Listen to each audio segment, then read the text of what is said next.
Hello, hello, hello. How you doing? I have a guitar here I've done a review on, and it's been sitting around, and the frets are pretty corroded on it. The strings are corroded, and they stink. So if I was to play this thing, my fingers would smell like rust. This is partly because of humidity issues here, and I put a dehumidifier in my room. I never play this guitar. It's got acoustic strings on it. I mostly play electric guitar, so I'm thinking put these strings on it, and then I would want to play it, right? I don't play acoustic too much. This is going to be a little different than a standard guitar because the tuning pegs are right here. Going to tune the guitar down, get tension off of the strings. We got some clippers.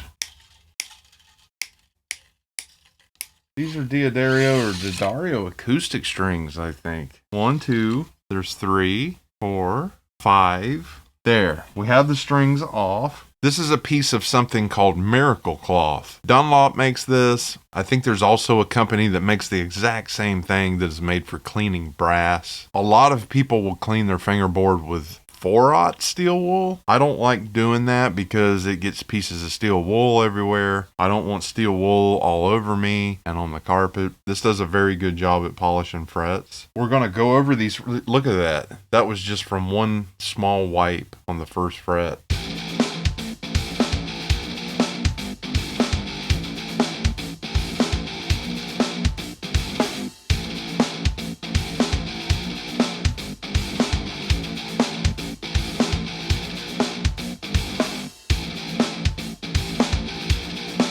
You know, forever, as long as I've been playing guitar, I just change the strings, man. I never bothered polishing the frets. Now what I'm going to do, let's flip this thing over. I'm going to take my nail and go right up against the fret this direction on the front side of it. This will get the fret wire that's actually touching the fingerboard wood. I'm sort of putting my nail over the fret like this, you know, grabbing the front side of the fret wire.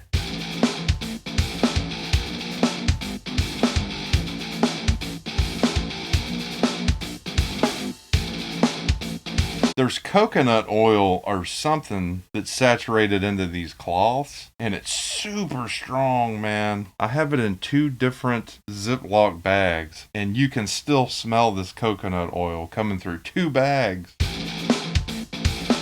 I'm going to turn the guitar around, do the front side motion again, but we'll actually be doing the back sides of the frets.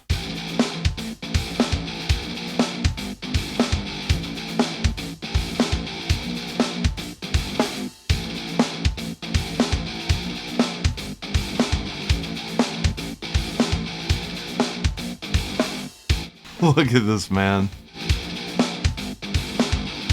Let's do the sides. Just kind of go along the sides a little bit.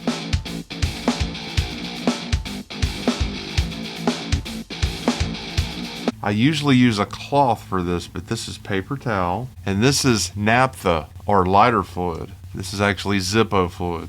They're going to say that this is a no-no probably everywhere on the internet. But I've done this forever. It's just how I clean a fingerboard. And this is just what I do, you know. One thing that's bad about this stuff, especially in like rosewood, it'll get in the wood grain and it lifts all the oils out of the wood and it will dry the wood out. I would never recommend throwing the naphtha directly on the fingerboard out of the can. This method right here will clean the surface and it won't take all of the oil out of the fingerboard, depending on how porous the fingerboard is. Next, these are real common Ernie Ball Super Slinkies, 9 through 42. If you play acoustic, you are not going to want these strings on here, I'm sure.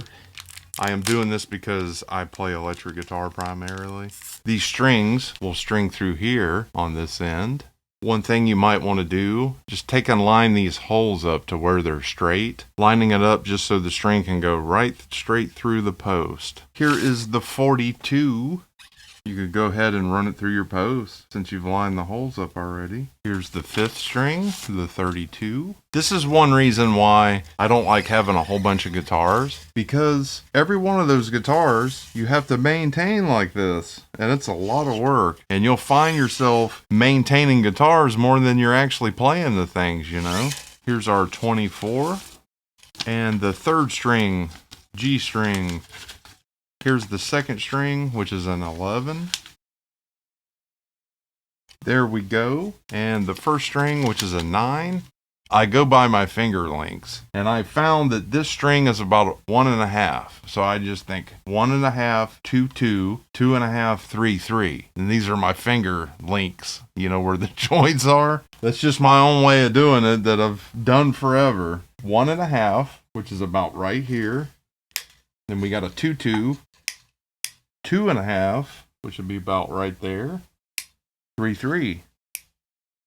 Now, what I do next is I pull the string back to where the clipped end of the string is right on the outside of the post, where I can touch it, and it's like the tip end of the string is just poking my finger. Maybe let a tiny bit stick out. It helps to go fast at this first loop point, because it just seems like if you're going as fast as possible, it won't let the string pop back out of the hole, which will happen when you start getting to the plain strings. These wound strings are pretty grippy. I'm pressing down so the string is winding downward as it twists. That concept you do for all 6 strings. Pull it back till it's just poke, poke, poke, and then start winding it. Sometimes it helps once it starts to turn to kind of bend it and put a little kink in it. Well, on a regular electric guitar, you would have a string winder during this process. Now, this is when you get to the point where these strings will start trying to slide out of the post on you. And that's where I'll start turning them and try to put a kink in it. Put a bend in it right where the turning point is. And then just start hauling ass. Especially in situations like this where I can't go as fast as I want to. This string is the worst one for popping back out. Okay, I don't know if you can see this. I'll put it up in the camera. It probably won't focus, but that's super clean looking windings. And this is how I do non-locking tuners. Let's check the nut. We want to make sure these strings are in the slot. So we are in every slot up here. You want to come down here and make sure we're in every notch. You do this stuff before tuning the strings up the pitch. We are in all the notches. Now we can start ballparking this thing in tune.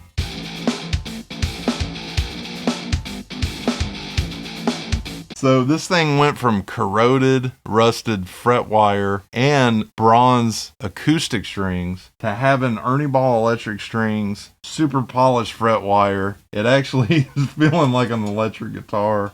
Let's plug it in. So to stretch these, I'm gonna put my hand right here just to keep them from popping out of the nut. Put this palm of my hand here to keep them from popping out at the bridge. And just give a tug. Don't tug them super hard because you could break a string. Just enough to where it's like a real large bend, basically. You hear that ting, ting, ting? It's trying to come out of the bridge. So I'll go through the process of making sure they're in the bridge slot again. Yep. Or the saddle slot. Okay. We are good there. We are good at the nut. Boy, this is super awkward.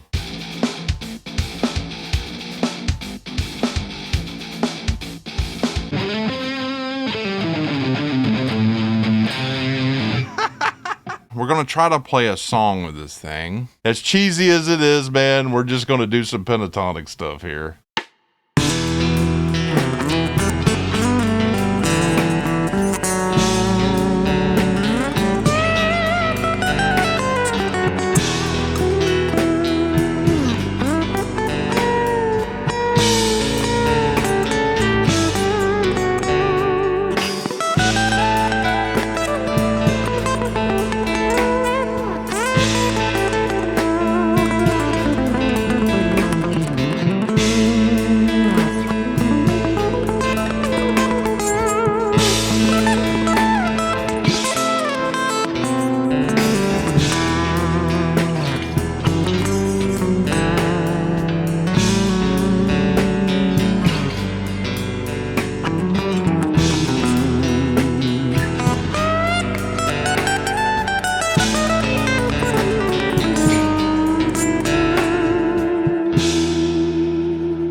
There we go. There we go. Thank you for checking this stream out. For those of you that used to catch my old streams, there was Teddy and Freddie on there. How you doing? I appreciate appreciate you coming by.